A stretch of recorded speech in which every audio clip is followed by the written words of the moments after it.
Démarrons l'actualité internationale au Niger. 8 gendarmes ont été tués mardi 14 juin au cours d'une attaque terroriste à Waraou, une localité située dans le département de Goutey, près du Burkina, a indiqué le gouvernement nigérien. 33 personnes s'en sont sorties avec des blessures selon le ministère. Cette attaque a visé des éléments de la gendarmerie en mission de sécurisation des villages environnants de Waraou, situés non loin du Burkina. Le vol censé transporter des migrants du Royaume-Uni vers le Rwanda est annulé. C'était annoncé à grand bruit par le gouvernement britannique. Le premier avion d'expulsion de migrants devait décoller mardi 14 juin au soir, direction le Rwanda. Finalement, la Cour européenne des droits de l'homme a obligé de charter à rester cloué au sol. C'est un revers humiliant pour le gouvernement britannique. Malgré sa détermination à expulser des migrants vers le Rwanda pour dissuader des arrivées illégales au Royaume-Uni. Au Burkina Faso, 3 jours de deuil national ont été décrétés en soutien aux victimes de l'attaque de Seitenga dans l'est du pays. Samedi après-midi, les habitants ont subi un assaut meurtrier d'hommes armés. Il y avait 79 victimes selon le dernier bilan des autorités.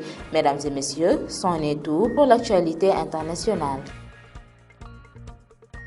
ñu tàmbali xibaar bitim réew yi ci Niger juróom-ñetti gendarme lañ daal di faat tey jii talaata gi yem ak ci fukki fan ak ñeent ci weeru juin ci benn attaque terroriste bu amoon foofee ca Warawu te nekk benn dëkk bu nekk ca département bu Goutey te jege loolu Burkina te xam ne loolu mooy gouvernement nigérien bi. fanweer ak ñett ci ay doomu aadama daal dinañ génn ci attaque boobee waaye ak ay gaañu yu metti. Ministère bi mo nga xamle ne attaque ba nag ñamu visé woon mooy gendarme yi nga xamante ne ñoom ñoo waroon a aar village ya nekk ca Warawu.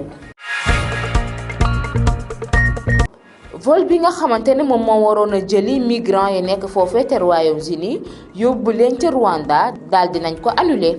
mu nekkoon nag lu bari coow loolu ne dinañ jële migrants yooyee nga xamante ne ñoom ñoo ñëw ca Royaume-Uni yóbbu leen ca Rwanda.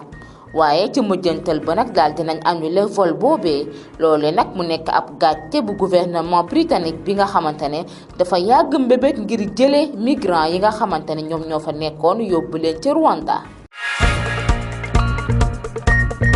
ca Burkina Faso daal dinañ fa décréter ñetti jours deuil national li waral loolee nag mooy ñi nga xamante ne ñoom ñoo ñàkkoon seen bakkan foofee ca attaque bi amoon ca Seitenga te nekk ca penkub réew ma ñu fàttale ne rek attaque ba mu ngi amoon samedi bi ci ngoon foofee ca Seitenga ay nit yu yoroon ay ngànnaay ñoo daal di cong dëkk ba juróom-ñaari fukki doomu aadama ak juróom-ñeent daal di si ñàkk seeni bakkan ci bilan bi nga xamante ne moom lañ mujjee woon def. mbokk yi tey lii moo nekkoon seeni xibaaru bitim réew.